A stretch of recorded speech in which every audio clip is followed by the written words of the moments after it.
बज चुके हैं, वक्त हो चुका है मारो राजस्थान का। मैं हूं आपके साथ श्रुति श्रीवास्तव। 24 में वार और ब्लूप्रिंट तैयार में आपको बताते चले कि विधानसभा चुनाव में मिली बड़ी जीत के बाद बीजेपी की नजर अब सीधे लोकसभा चुनाव पर है, जिसको लेकर अभी से तैयारियां शुरू कर दी गई हैं। यानी कि मिशन 25 को लेकर कल बीजेपी प्रदेशाध्यक्ष सीपी जोशी की अध्यक्षता में एक बड़ी बैठक हुई, जिसमें सीएम समेत प्रदेश पदाधिकारी शामिल हुए और बैठक में लोकसभा चुनाव को लेकर रणनीति पर मंथन भी किया गया। और आज फिर 11 बजे यानी आज से अभी से मात्र 1 घंटे के बाद थोड़ी देर में ही प्रदेश कार्यालय में बीजेपी की प्रदेश कार्य समिति की बैठक होगी, जिसमें पार्टी नेता लोकसभा चुनाव की रणनीति पर चर्चा करेंगे। प्रदेश अध्यक्ष सीपी जोशी की अध्यक्षता में होने वाली इस बैठक में सीएम भजनलाल शर्मा समेत प्रदेश पदाधिकारी, जिला अध्यक्ष, जिला प्रभारी और कई वरिष्ठ नेता भी मौजूद रहेंगे।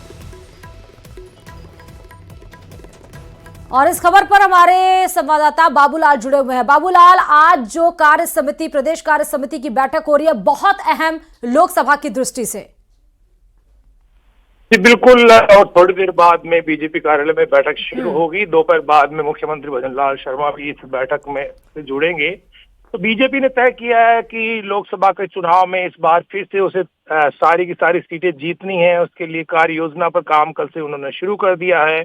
सारे के सारे जो मंत्री हैं उनको जिलों में भेजा जाएगा, वो जन सुनवाई करेंगे। इसके अलावा मोदी सरकार की जो योजनाएं हैं उनको धरातल पर ले जा करके और आम जनता से उनका फीडबैक भी लिया जा रहा है। ज्यादा से ज्यादा रजिस्ट्रेशन कराए जा रहे हैं। विकसित भारत संकल्प की जो कल्पना है प्रधानमंत्री नरेंद्र मोदी की, उस दिशा में और क्या क्या कमियां हैं उसको लेकर के बीजेपी के तमाम कार्यकर्ता, नेता, पदाधिकारी और सरकार से जुड़े हुए तमाम जो अंग हैं वो उस पर काम कर रहे हैं। और आज इस कड़ी में प्रदेश के पदाधिकारियों को बुलाया गया है। कार्य समिति की बैठक है जिसमें जो रोड मैप है लोकसभा के चुनाव का वो तय होगा और किस तरह की चुनौतियां सामने है पार्टी के चुनाव में, उन पर चर्चा की जाएगी। किस तरह से चेहरों को बदला जाए, कहां कहां पर कांग्रेस पार्टी मजबूत है, तो उस पर भी चर्चा होगी। जो लोकसभा में बड़े जो मुद्दे हैं जिनके आधार पर पार्टी चुनाव जीत सकती है उस पर चर्चा होगी। भगवान राम का भव्य मंदिर बन गया है और प्राण प्रतिष्ठा हो रही है, तो ऐसे दौर में पूरे देश में राम भक्ति का माहौल बनाया जा रहा है। तो बीजेपी भी इस माहौल का पूरा फायदा उठाने की कोशिश कर रही है। और उससे जुड़ी हुई जो तमाम जो संगठन है, हिंदुवादी संगठन है, जो भाजपा की रीति नीति में भरोसा करते हैं, उनके साथ में खड़े रहते हैं, तो उनको भी साथ लेकर के 22 जनवरी को भव्य कार्यक्रमों के आयोजन की एक बड़ी श्रृंखला तैयार की गई है। उसी कड़ी में आज दिशा निर्देश पार्टी की प्रदेश कार्य समिति में भी दिए जाएंगे कि किस तरह से नजदीकी मंदिरों में, हर मोहल्ले में, गली में ऐसे कार्यक्रम आयोजित किए जाएं ताकि ज्यादा से ज्यादा लोग जुड़े। और जो लोग आएंगे ऐसे कार्यक्रमों में वो तय है कि बीजेपी को ही वोट करेंगे। इसलिए बीजेपी ने बहुत ही सोच समझकर और रणनीतिक चातुर्य की दिशा में कदम आगे बढ़ा दिया। उसे पता है कि उसके सामने फिलहाल कोई चुनौती नहीं है, लेकिन जहां भी थोड़ी बहुत चुनौती उसके सामने है उससे वो पार पाने की दिशा में तेजी से कदम आगे बढ़ा रहे हैं। बाबूलाल, कल सीपी जोशी की अध्यक्षता में बड़ी बैठक हुई थी, आज कार्य समिति की बैठक है। दोनों की बैठकों में क्या कोई तालमेल है या उससे आगे की दृष्टिकोण नजरिया रखा जा रहा है? और 1 घंटे के बाद क्योंकि लोगों का आना शुरू हो जाएगा, अभी तक कौन कौन पहुंच चुके हैं बीजेपी कार्यालय पे? अगर आप वहां पे मौजूद हैं, आपके पास जानकारी हो तो। बड़े नेता कोई नहीं आए हैं क्योंकि दोपहर 12 बजे बैठक शुरू होगी। 11 बजे बाद में नेताओं के आने का सिलसिला शुरू होगा। अच्छा। तो जो कल की बैठक थी वो बहुत ही महत्वपूर्ण थी क्योंकि उसमें ओम माथुर भी थे, गजेंद्र सिंह शेखावत भी थे, अर्जुन राम मेघवाल भी थे। तो जो मोदी सरकार काम कर रही है उसे राज्य सरकार के सहयोग से किस तरह से आगे बढ़ाना है, तो इस बाबत जो है दिशा निर्देश दिए गए हैं। और उसी कड़ी में आज जो है जिला अध्यक्षों के बीच में जो ठीक है बाबूलाल, आप हमारे साथ बने रहिए और बहुत अहम जानकारी आपने दी। और आगे बताते चले कि बीजेपी की सरकार बनने के लगभग 1 महीने पूरे होने वाले हैं और लोकसभा चुनाव भी करीब है। ऐसे में बीजेपी ने अपने घोषणा पत्र के 40% वादों को लोकसभा चुनाव से पहले पूरा करने का लक्ष्य बना लिया है, जिसके लिए बजट सरकार के मंत्री जन सुनवाई करेंगे और लोगों की ज्यादा से ज्यादा समस्याओं का समाधान भी करेंगे। सरकार के मंत्री जिलों में जाकर दिन भर जन सुनवाई कर जनता की समस्याओं का निस्तारण करेंगे और बीजेपी के इस अभियान में भाषणबाजी के बजाय लोगों की समस्याओं के समाधान पर ज्यादा फोकस होगा। इसके लिए हर मंत्री को 2 जिलों का जिम्मा मिलेगा और मंत्रियों के साथ साथ संगठन के पदाधिकारी भी जन सुनवाई करेंगे। वहीं जल्द ही बीजेपी कार्यालय में भी जल्द ही मंत्री जन सुनवाई करेंगे। लगातार बाबूलाल जुड़े हुए। बाबूलाल, संगठन के पदाधिकारी भी जन सुनवाई में यानी कि जनता के द्वार में अब बीजेपी के लोग दिखाई देंगे। बकवास कुछ भी नहीं, सीधे काम पर फोकस। लोकसभा से पहले 40% वादों को पूरा करने का दावा किया है भजनलाल सरकार ने। बाबूलाल जी बिल्कुल, जो लोकसभा कार्य योजना कल बैठक थी उसमें यही तय किया गया है कि सरकार की योजनाओं को धरातल पर ले जाया जाए और जो वादे करके बीजेपी सत्ता में आई है उन वादों को लोकसभा चुनाव से पहले 40% पूरा किया जाए, ताकि जनता के बीच में जब बीजेपी के उम्मीदवार वोट मांगने जाएं तो उन्हें ये ना बताना पड़े कि हमारी सरकार ने क्या किया है। तो 100 दिनों की कार्य योजना हाथ में ली जा रही है, साथ ही जो वादे किए गए थे उन पर पूरा करने का काम शुरू हुआ है। पीएम मोदी की गारंटी है उस पर काम हो रहा है और ऐसे में अब मंत्रियों को भी टास्क मिलेगा कि उनको हर प्रदेश के 2 जिलों की जिम्मेदारी मिलेगी। संगठन के पदाधिकारी उनके साथ में अटैच किए जाएंगे, जनता दरबार लगाएंगे, जन सुनवाई करेंगे और दिन भर वहां पर रहेंगे। ऐसा नहीं कि 2 घंटे की जन सुनवाई हो गई है और फॉर्मेलिटी पूरी करके आ गए, ऐसा नहीं होगा। इसका पूरा रिपोर्ट कार्ड लिया जाएगा और फिर शीर्ष नेतृत्व तक इसको भिजवाया जाएगा। तो बीजेपी बिल्कुल एक्टिव मोड में है। उसे लगता है कि जनता के बीच में एक अच्छी इमेज स्थापित करने के लिए सरकार को बहुत कुछ ज्यादा काम करना पड़ेगा, इसलिए ये काम हाथ में लिया गया है। बीजेपी के प्रदेश कार्यालय में भी मंत्रियों का जनता दरबार जो है ना वो लगने वाला है और मंत्री जो है लोगों की सुनवाई करेंगे। वसुंधरा सरकार के कार्यकाल में 2013 से 18 में भी इस तरह की जन सुनवाइयां हुई थी, मगर उनमें फॉर्मेलिटी ज्यादा थी क्योंकि मंत्री आते बहुत कम थे, जो आते थे वो रुकते बहुत कम थे और जो रुकते थे तो वो संतुष्ट नहीं कर पाते थे जनता को। तो लगता ही है कि अब जो है बीजेपी ने पुरानी जो गलतियां हुई है सरकारों से उनसे सबक लिया है और नए सिरे से जन सुनवाई का दौर चलेगा। जनता की सरकार बनाने की एक कोशिश है भजनलाल शर्मा। बिल्कुल, बहुत बहुत शुक्रिया बाबूलाल तमाम जानकारी देने के लिए और इसीलिए शायद बीजेपी को सॉलिड मैनेजमेंट के लिए जाना भी जाता है। आगे बढ़ते हुए बताते चले कि राम मंदिर को लेकर पूर्व सीएम अशोक गहलोत ने केंद्र सरकार पर हमला करते हुए कहा कि यह आरएसएस और बीजेपी का प्रोग्राम बन गया है। इस प्रोग्राम में कांग्रेस के नेता कैसे जाते? राम मंदिर में पूरे देशवासियों की आस्था है और क्या कुछ कहा है वो सुना देते हैं। जो प्रबंधन कर रहे हैं वो भी बीजेपी कार्यकर्ता है। इस प्रकार के माहौल के अंदर आप इन्वाइट कर रहे हो राजनीतिक पार्टियों को जानबूझ करके, तो उचित बात नहीं है। इसलिए ये मतलब कांग्रेस ने कहा भाई कांग्रेस नेता क्या है, मंदिर में जाने के लिए किसी को पूछना पड़ता है क्या? किसी मंदिर, किसी धर्म के मंदिर में, मस्जिद में, गुरुद्वारा में, चर्च में कोई जाए अगर मान लो इबादत करने के लिए तो पूछ के जाएंगे क्या? पूरी जरूरत नहीं है। और ये प्रोग्राम क्योंकि आरएसएस और बीजेपी का प्रोग्राम बन गया है तो आप बता दीजिए कि उसमें कांग्रेस वाले कैसे जाते हैं। मतलब कांग्रेस का मतलब कांग्रेस प्रेसिडेंट सोनिया गांधी जी, नेता प्रतिपक्ष लोकसभा अधीर रंजन चौधरी जी, वो कैसे जाते? प्रोग्राम तो आरएसएस बीजेपी का है, इसलिए उन्होंने कहा है आस्था सबकी है, पूरे देशवासियों की आस्था राम मंदिर में है। और राम मंदिर प्राण प्रतिष्ठा कार्यक्रम में कांग्रेस शामिल नहीं होगी, जिससे नाराज उदयपुर के करदा से कांग्रेस मंडल अध्यक्ष शंभू सिंह ने पार्टी से इस्तीफा दे दिया है। शंभू सिंह का कहना है कि पार्टी की ओर से राम मंदिर प्रतिष्ठा निमंत्रण स्वीकार नहीं करने से वो बहुत आहत हुए हैं और पार्टी से इस्तीफा दिया है। शंभू सिंह ने अपना इस्तीफा गोगुंदा ब्लॉक कांग्रेस के अध्यक्ष को भेजा है। साथ ही अपनी पार्टी पर सनातन धर्म के अपमान का आरोप भी लगाया है।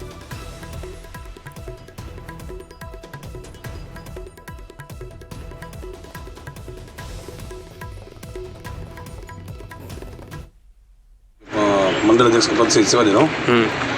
इसमें क्या हुआ, मैं टीवी न्यूज़ देख रहा था और भगवान राम का मंदिर प्राण प्रतिष्ठा का ये था प्रोग्राम, तो न्यूज़ में मीडिया वाले बोल रहे हैं कि प्राण प्रतिष्ठा में निमंत्रण को हमारी पार्टी के हाईकमान ने निमंत्रण को अस्वीकार कर दिया। तो वहाँ से मेरा मूड खराब हो गया। फिर मेरे कई लोगों को फोन आने लगे कि शंभू सिंह जी ऐसी पार्टी में रह रहे हो यार, कोई धर्म का काम हो रहा है और वो निमंत्रण तो आपकी पार्टी ठुकरा रही है, फिर आप कांग्रेस पार्टी में रह रही हो और फिर आप लोग हमारे पास आके वोट मांगते हो, तो थोड़ा मुझे समझ इसलिए आप आज, इसलिए मैंने आज से कांग्रेस पार्टी छोड़ने का निर्णय ले लिया। और पुनर्विकास के मेगा प्लान में आपको बताते चले कि केंद्रीय रेल मंत्री अश्विनी वैष्णव 2 दिन के जयपुर दौरे पर हैं, जहां पहले दिन उन्होंने जयपुर और सांगानेर की जनता को 2 बड़े तोहफे दिए। तो पहला ये कि गांधीनगर स्टेशन पर अब वंदे भारत ट्रेन रुकेगी और दूसरा ये कि सांगानेर रेलवे स्टेशन को अब अमृत भारत योजना में शामिल कर लिया गया है। रिपोर्ट देखिए।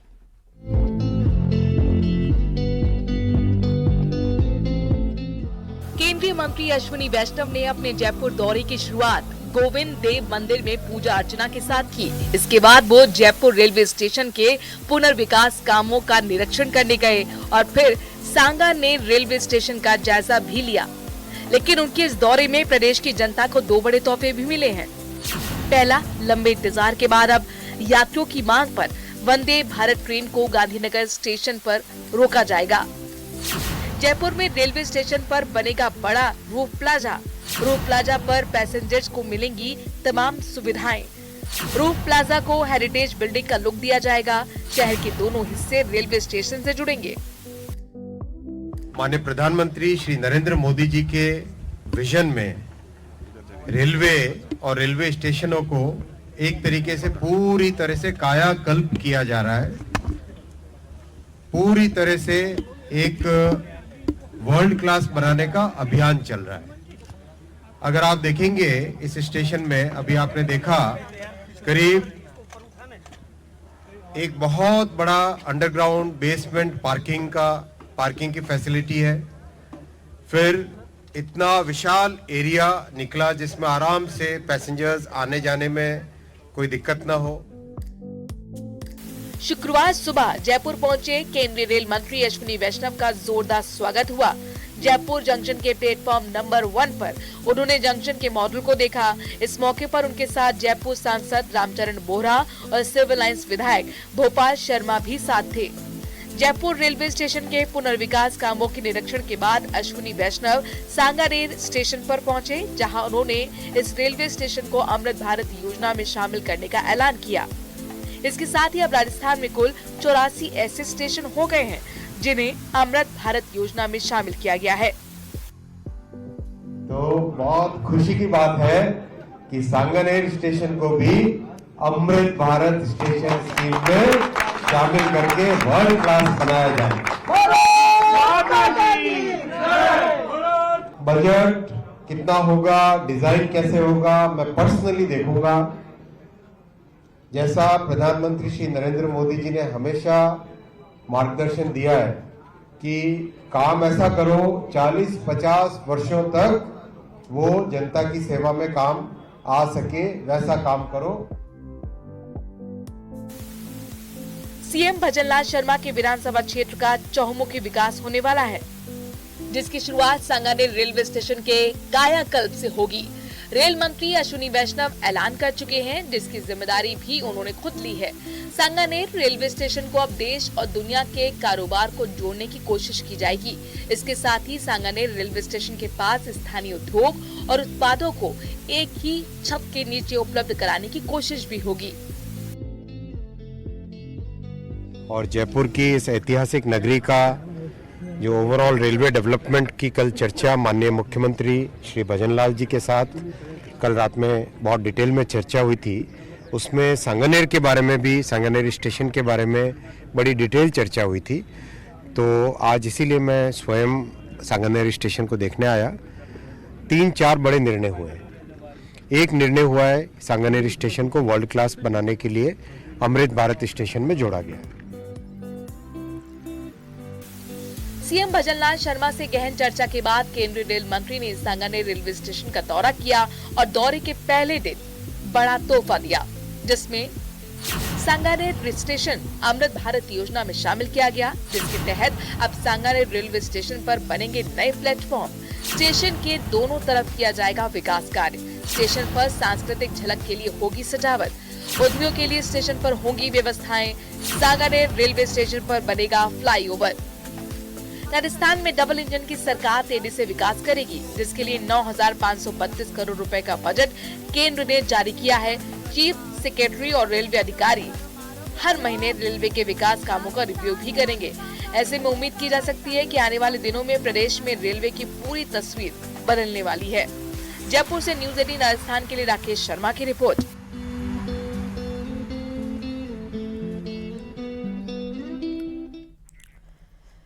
और राष्ट्रीय इलेक्ट्रोपैथी दिवस पर इलेक्ट्रोपैथी सेमिनार आज आयोजित किया जाएगा, जिसमें उपराष्ट्रपति जगदीप धनखड़, सीएम भजनलाल शर्मा सेमिनार में शिरकत करेंगे। राजस्थान इंटरनेशनल सेंटर में इसका आयोजन किया जाएगा और आयोजन में रिनल डिजीज और इलेक्ट्रोपैथी अप्रोच विषय पर चर्चा होगी। 3 सत्रों में इलेक्ट्रोपैथी दवाओं के प्रभाव पर चर्चा की जाएगी। साथ ही पिछले 1 साल में क्लिनिकल डाटा और रिसर्च के परिणामों को भी सामने रखा जाएगा। तो राष्ट्रीय इलेक्ट्रोपैथी दिवस में शिरकत करने के लिए मुख्यमंत्री भजनलाल शर्मा, उपराष्ट्रपति जगदीप धनखड़ शामिल होंगे। साथ ही आपको यह भी बता दें कि इलेक्ट्रोपैथी दवाओं के क्या प्रभाव होंगे, उस पर भी चर्चा की जाएगी और पिछले 1 साल में क्लिनिकल डाटा और रिसर्च क्या हुए हैं, उसके परिणाम, रिजल्ट क्या है, उनको भी सामने रखा जाएगा। साथ ही बताते चले कि भरतपुर जिले के रीको औद्योगिक एरिया में पंजाब नेशनल बैंक में दिन दहाड़े लूट की वारदात का सीसीटीवी फुटेज सामने आ चुका है। बाइक पर आए 3 बदमाशों ने इस लूटकांड को अंजाम दिया। बताया यह जाता है कि बैंक में कोई भी गार्ड उस समय तैनात नहीं था। 2 बदमाश बैंक के अंदर घुसे और हवाई फायरिंग कर कैशियर से 23,000 रुपए लेकर फरार हो गए। इस दौरान एक बदमाश बैंक के बाहर खड़ा रहा। तीनों ने मुंह पर कपड़ा बांध रखा था। सीसीटीवी फुटेज में आपको दिख भी रहा होगा। 2 बदमाश बैंक के अंदर घुस गए और एक बदमाश बैंक के बाहर खड़ा रहा। घटना की सूचना के बाद पुलिस टीम मौके पर पहुंची और चारों तरफ नाकेबंदी कराई गई। पुलिस अधीक्षक मृदुल कछावा भी घटना स्थल पर पहुंचे और बैंक कर्मचारियों से पूछताछ की। सीसीटीवी के आधार पर बदमाशों की तलाश की जा रही है। डॉग स्क्वाड और एफएसएल टीम ने मौके से साक्ष्य इकट्ठा किए हैं।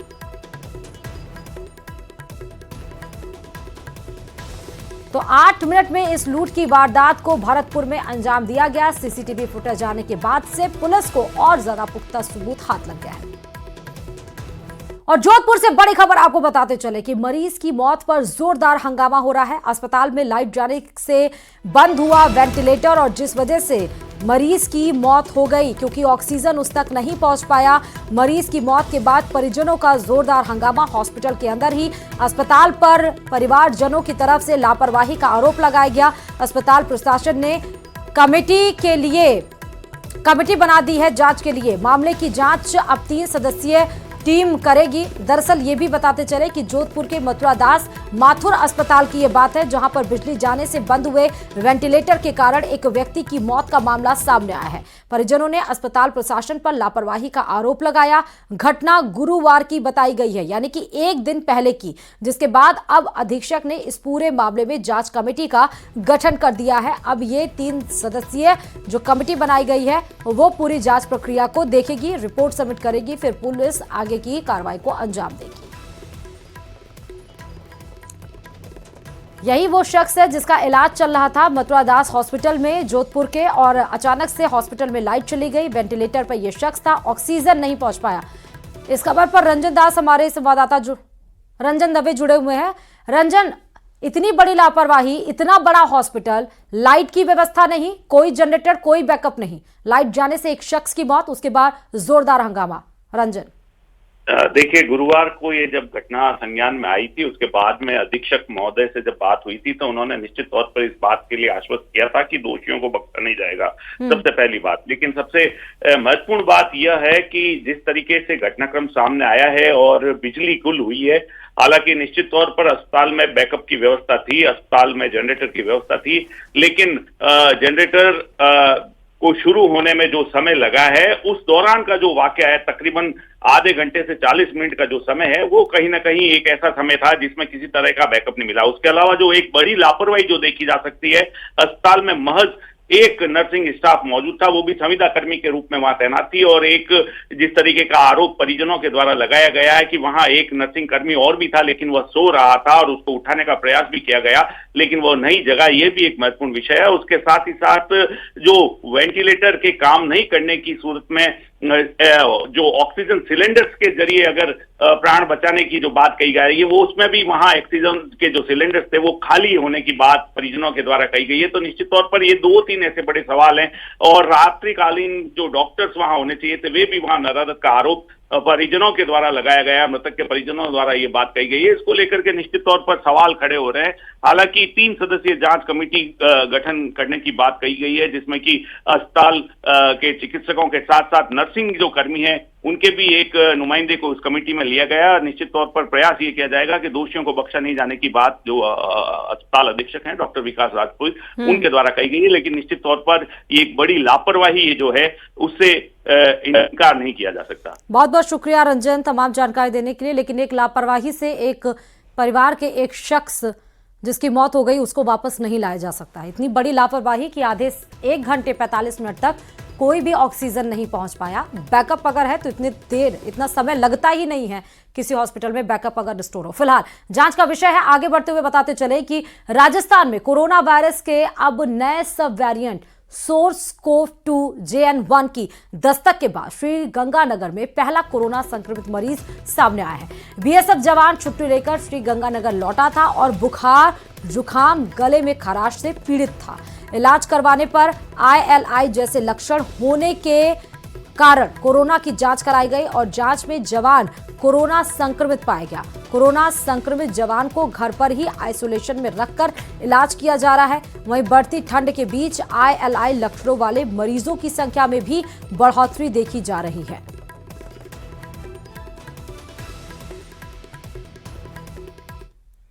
और अलवर के बांसुर से बड़ी खबर आपको बताते चले कि गौवंश से भरी पिकअप को पकड़ा गया है। गाड़ी में 5 गौवंश ठूस कर भरे गए थे। उस पिकअप को अब पकड़ लिया गया है। अंधेरे का फायदा उठाकर गौ तस्कर फरार हो गए।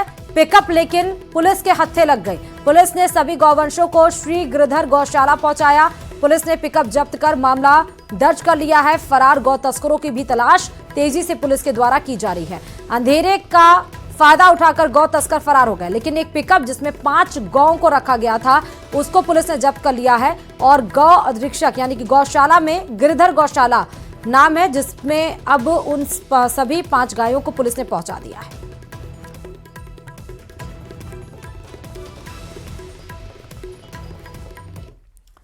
और राजसमंद से भी बड़ी खबर आपको बताते चले कि जिले में पैंथर का आतंक अब बढ़ता जा रहा है।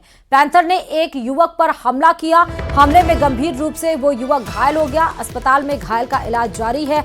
हमले से ग्रामीणों में दहशत का माहौल है और पैंथर को अभी ट्रैंकुलाइज भी जिस तरह खबर है कि नहीं किया गया है। और पैंथर को ट्रैंकुलाइज करने के लिए भी वन विभाग की टीम पहुंचेगी, लेकिन जिले में पैंथर का आतंक लगातार जारी है। हमले से ग्रामीण में दहशत का माहौल है कि पैंथर कब किसको अपना शिकार बना ले। लेकिन रात के अंधेरे में एक शख्स को उसने अपना शिकार बनाया, उसके ऊपर हमला किया। गंभीर रूप से वो शख्स घायल हो गया। युवक का अस्पताल में इलाज जारी है। तो राजसमंद से बड़ी खबर बता रहे हैं, यही वो शख्स है जिस पर रात के अंधेरे में पैंथर ने हमला किया। सर पे और हाथ पे चोट आई है। राजसमंद से खबर है, जिला अस्पताल में शख्स का युवक का देख सकते हैं कि इलाज जारी है। लेकिन एक के ऊपर हमले से अब पूरे ही लोगों में, जितने लोग हैं गांव में, सबके अंदर भय का माहौल हो चुका है कि कब दिन में रात में कहीं भी वो जाए, उनके ऊपर ऐसा ना हो कि पैंथर हमला कर दे। और बात बारां की, क्योंकि बारां शहर में लगातार जुआ और सट्टे के काले कारोबार की शिकायत पर पुलिस एक्शन मोड में आ चुकी है। डीएसपी राजेंद्र मीणा के नेतृत्व में कोतवाली पुलिस ने शहर के जगहों पर छापेमारी कर 26 लोगों को पकड़ा है, जिनके पास से 70,000 रुपए बरामद हुए हैं और आरोपियों के खिलाफ मामला दर्ज कर जांच शुरू कर दी गई है। डीएसपी का कहना है कि अवैध कामों से जुड़े लोगों के खिलाफ अब लगातार कार्रवाई की जाएगी। सट्टा जुआ की ये आ रही थी शिकायत हमारे को बार बार, कैसे सट्टे चल रहे हैं सब। तो एसपी साहब के निर्देशन में मेरे द्वारा उस चीज़ को देखा तो वाकई में सट्टा चल रहा था। इस पर मेरे द्वारा कोतवाली SHO को निर्देशित किया और कोतवाल साहब ने वहाँ से अपना जाब्ता भेजा और अम्बेडकर सर्किल पे है कोई, तो 20-25 लोगों को अलग अलग जगह से और सट्टा खेलते हुए, सट्टा लगाते हुए पकड़ा है। और ऊंट महोत्सव की धूम में आपको बताते चले कि प्रदेश के सबसे रंगीन और जीवंत त्योहारों में से एक बीकानेर ऊंट महोत्सव अब शुरू हो चुका है। देश विदेश से बीकानेर पहुंचे पर्यटक जमकर कैमल फेस्टिवल का लुत्फ उठा रहे हैं। रिपोर्ट देखिए।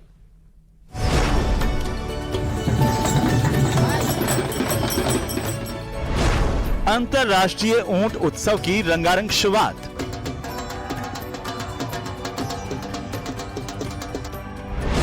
लोक कलाकारों ने बिखेरे संस्कृति के रंग।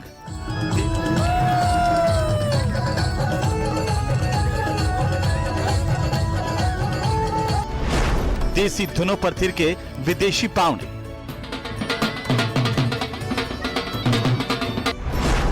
धरती धोरारी रंगीलो राजस्थान।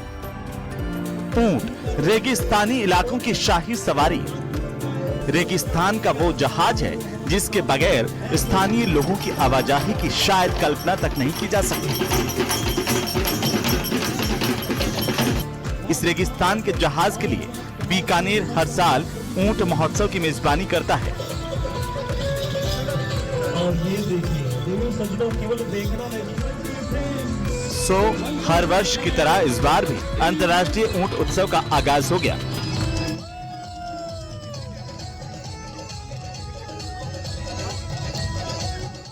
एक 1000 हवेलियों का जो शहर है उसका और महत्व बढ़ाए, अधिक पर्यटन आएंगे, रोजगार भी मिलेगा लोगों को और इस बीकानेर का पूरे देश में नहीं पूरे विश्व में नाम होगा इस फेस्टिवल के कारण। ये इंटरनेशनल कैमल फेस्टिवल है, तो यहाँ पे अपने देश के साथ साथ में विदेश के लोग भी आते हैं। जैसे आपने देखा होगा यहाँ पे बहुत सारे फॉरेनर है, पूरे साल भर इंतजार करते हैं कि कब ये आयोजित हो और हम यहाँ पे देखें। अंतर्राष्ट्रीय ख्याति प्राप्त ये मेले हैं और इस मेले से भारतीय संस्कृति को जो पहचान मिली है अंतर्राष्ट्रीय स्तर पे, इन मेलों की बदौलत मिली है। पहले दिन की शुरुआत हेरिटेज वॉक के साथ हुई। इस दौरान रामपुरिया हवेली से लेकर बीकाजी टेकरी तक हेरिटेज वॉक का आयोजन किया गया।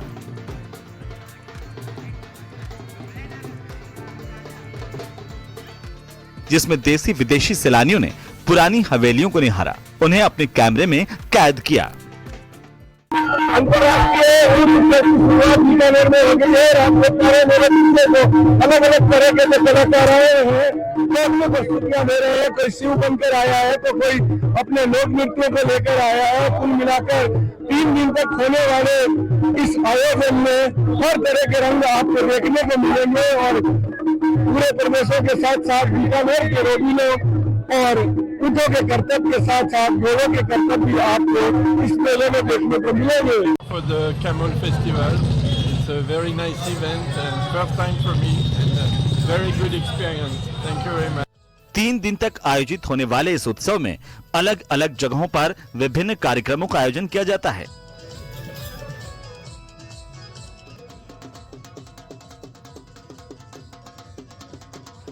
इस बार भी उत्सव को बड़े स्तर पर ले जाने के लिए जिला प्रशासन और पर्यटन विभाग ने साझा तैयारियां की हैं, जो नजर भी आ रही हैं।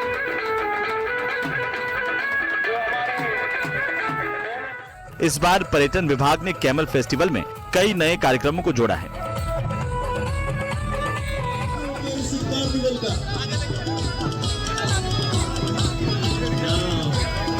उम्मीद है देश विदेश के पर्यटकों को आकर्षित करने की कोशिश कामयाब होगी और बीकानेर में पर्यटन को पंख लगेंगे। न्यूज़ 18 राजस्थान के लिए बीकानेर से मनीष दादीच की रिपोर्ट। और